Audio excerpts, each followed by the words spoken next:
The Dallas Mavericks have done a number of good things this offseason, but they have yet to discover a solution to the large gaping hole that is the starting center position. Now, obviously, this isn't for a lack of trying. The Mavs went out and got Richaun Holmes with the trade exception they generated when they traded back to get rid of Davis Bertans' contract. And with that 12th pick, they went out and got Derek Lively II from Duke, who was part of the ACC All-Defensive team last year. He averaged 5 points, 5 rebounds, nothing to shoot off the screen at you, but he has potential. But that's all he really has right now, potential. Now, I don't know how quickly he's going to capitalize on that potential, but we need it to be pretty quick if we're not going to trade for another center. Because if the NBA season was starting tomorrow, August 11th, Dwight Powell would be the starting center for the Mavericks again. And holy shit, I like Dwight Powell, but he is a backup NBA center. He's a great guy, but he is a backup NBA center. He simply cannot be a starting center for an NBA championship caliber team. I want Dwight Powell to be a starting quality center. I've been pretending he's been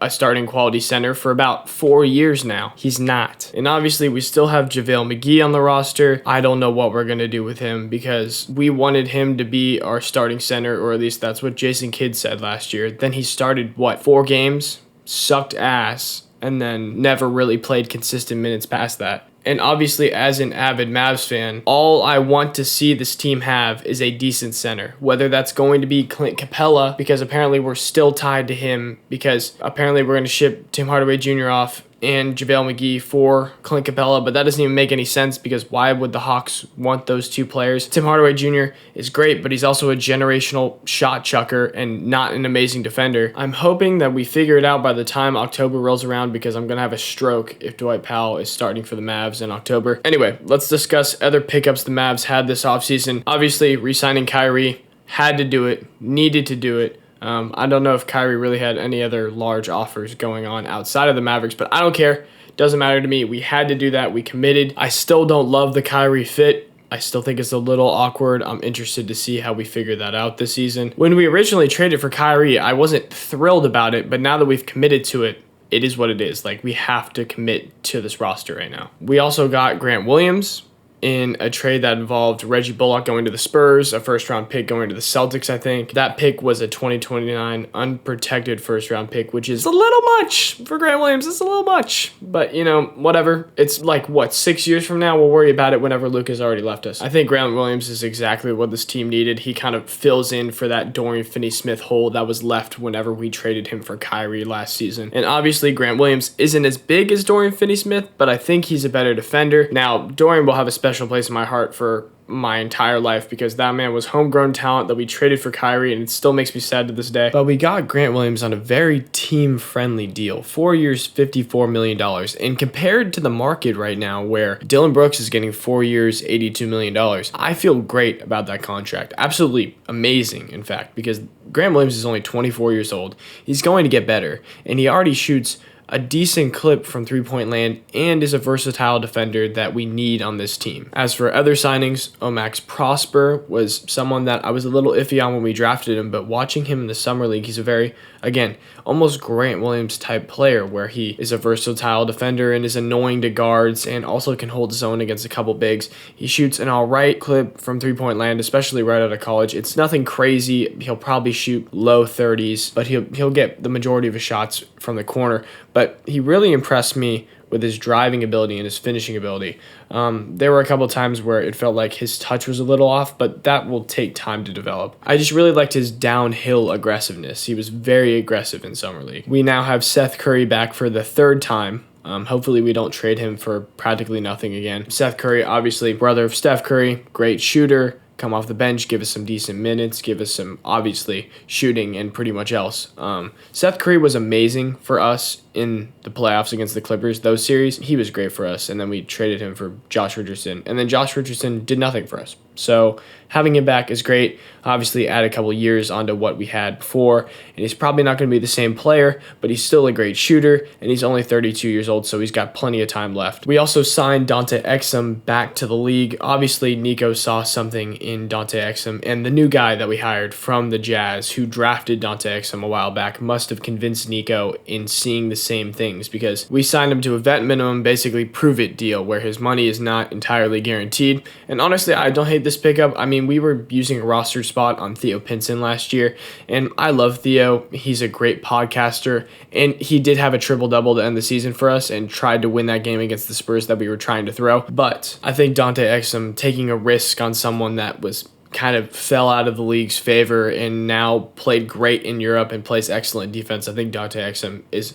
a good pickup. He's not going to play a whole lot of minutes, but I think spotty minutes here and there where he can be a pesky defender, I think that's honestly a great option. Just, you have Luka and Kyrie, so they're going to pick up 40 out of 48 of the guard minutes. So, but yeah, do I feel amazing about this Mavs roster right now? Absolutely not. I don't think we're championship contenders. I think we'll be better. We'll be above 500, and knock on wood, we'll make the playoffs, and not the play-in, but make the playoffs this year. I don't know. It all comes down to the Luka-Kyrie fit at the end of the day, and whether we can replace Dwight Powell, a man who I like Dwight Powell. He gets so much unneeded hate because he's put in a situation where he's just getting fucking screwed because they can't seem to replace him. And Dwight Powell took a huge pay cut to not go to the Houston Rockets. But yeah, anyway. I forgot to mention in this video the Derrick Jones Jr. pickup that happened 2 days ago. Honestly, another switching defender that took our last roster spot. And I think it's great. We still have one more two-way to give out, but this is pretty much our set roster outside of trades that could happen. But Derrick Jones Jr., good pickup. He's uber athletic, so why not? That's pretty much my catching up on the Mavs offseason chatter. I hope that we eventually find a way to turn JaVale McGee and Tim Hardaway Jr. into Clint Capella. I don't think that's likely unless there's like a sort of three-way Siakam trade where Siakam goes to the Hawks. Hawks give up some pieces. We give up JaVale McGee, Tim Hardaway Jr., maybe like a Josh Green, which would suck, but maybe he's in that deal for Clint. Clint would be exactly what this team needs and would put us in that category of maybe an upper echelon Western Conference team. But right now, the West is so stacked that it's hard to say that with like full confidence. You have no idea. And you have no idea how Luka and Kyrie are going to play together this year. If they play like they did at the end of last season, we're not going to be as good as we should be, at least should be. I will say, though, Luka looks much more in shape. It was never... The problem is with Luka is you could say he needs to get in shape and he needs to be a better defender and more engaged, and he needs to complain less. The complaining part, absolutely. He needs to stop bitching at the refs. But the losing weight part, he's still averaging almost a triple-double when you're saying he looks fat. Like, obviously, he's running out of energy, but he's averaging almost a triple-double. But it's right to criticize him because when we didn't make the playoffs last year, part of the reason was because, yes, we had some tough injuries throughout the season, and we went through a huge change in trading for Kyrie.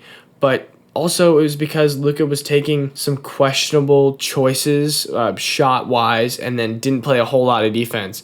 A lot of high volume, not high percentage games, which sucked to watch because it looked like he wasn't having fun, and I hope he gets back to having fun this season. That's really all Mavs fans really care about, because if Luka is having fun, that means we're playing good basketball, and if we're playing good basketball, that means we put ourselves in a very good chance of being a great team this year. And we also got to talk about like that mid-season tournament or whatever. If we can put the pieces together, maybe we'll be the first winner of the mid-season tournament. Who knows? But yeah, anyway, that's pretty much all my Mavs thoughts. I'm back. There's going to be more posts. I promise. Posts, videos. And that was just a little bit of a summer retreat vacation because ain't shit was going on, and I know that I should have posted a video about free agency or filmed like a long video, didn't feel like editing it, and then went on vacation and working 2 jobs and taking classes. Just totally f***ed up my schedule entirely. I slept basically 0. So yeah, fun times, but I'm back. Anyway, have a good one. Usually I find something on the internet, like a video or something for these end cards, but I have to talk about this and it doesn't make any sense to make a video on it.